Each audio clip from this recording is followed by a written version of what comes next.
I had a character that some of the guys I grew up with are so-called rednecks. I don't think they were complete rednecks, but the guy, for instance, I went home one time long after I'd made a success of myself, and had some pretty decent exposure in movies. One thing, I went back to Springfield.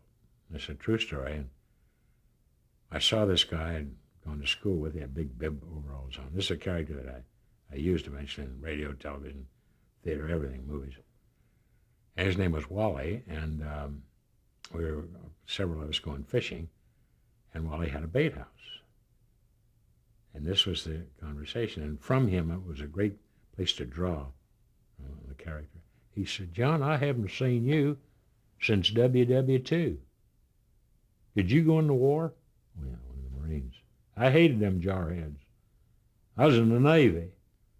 You bastards. You know, we'd come up the gangway there, and then you'd put a stick to our legs and ask us if we had whiskey, and many times we did, taped our legs or back. Well, you should have told us. I had my orders. I don't like you. Did you ever get married?" "Oh, yes. Oh, yeah. Did you marry for somebody from around here?" "No." "You got married?" "Oh, I married, remember Dolores Mumford?" "Yeah. God, she was second to the homecoming queen. She's a pig now. I married her. She's well over 412 pounds. Sits on the fridge, sucks on Coors, and watches The Search for Tomorrow." "Jesus. She's a pig." "Well, she wasn't always. She got into that liquor. Why, hell, she can't get her shoes on. She painted her feet brown. Jesus, it's embarrassing. The kids are all after her. They're heavy. They're fat. They're fat." "Well, you certainly don't seem to have a 32 weight. Shut up, you crabber." So then he said, "Let me ask you something. Who'd you marry?" And I said, "I married a girl from Dayton, Eileen Schouder over there." "Is that right? You was always going over looking for stuff, wasn't you?" "Well, I found some stuff over there, obviously." "But where do you live now?" "Well, I live out in California." "Do you live out there? Are you out there in an aircraft plant or what?" "Oh, no, no. No, I guess primarily I'm in television." There was a small pause, and he said, "You know, my sister, Melba, she's got a Zenith. I wonder if you'd take a look at it." And I never stopped. I just said, "I don't think it's a picture tube. Let me get some tools out of my car and I'll take a look at it." "Oh, yeah." Because you see, if I'd said, "Why, you idiot, I'm Jonathan Waters or something, a star," well, he'd beat the crap out of me right there in the bait house. Yeah, you don't correct these people. They don't like that. So it's better to go along and say, "I don't think it's a picture tube." Better to do that.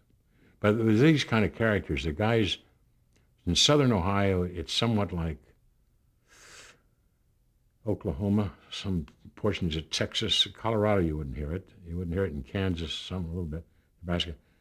There's a belt that goes across the country, the Carolinas, through southern Ohio, Indiana, Illinois, right on out. And then it kind of disappears in California and Washington. But yeah, I've gotten a lot of mileage. The guy would say, "Well, you say, Mr. Conwetty, what is your town like?" Tifler. Tifler.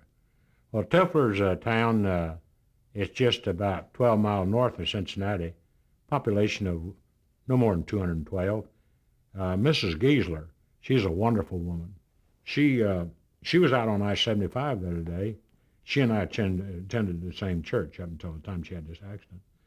And she crossed over I-75 in a God-blessed double rig, knocked the crap out of her, knocked her up in the air, crushed every bone in her body, but she drugged herself past resumed speed into the Church of the Unknown, accepted Christ as her Savior, and she's crippled, but she's working over at Traber's full-time at the hardware." These are the people some of the people I grew up with, and they're very much there on television, as we know, and doing various things.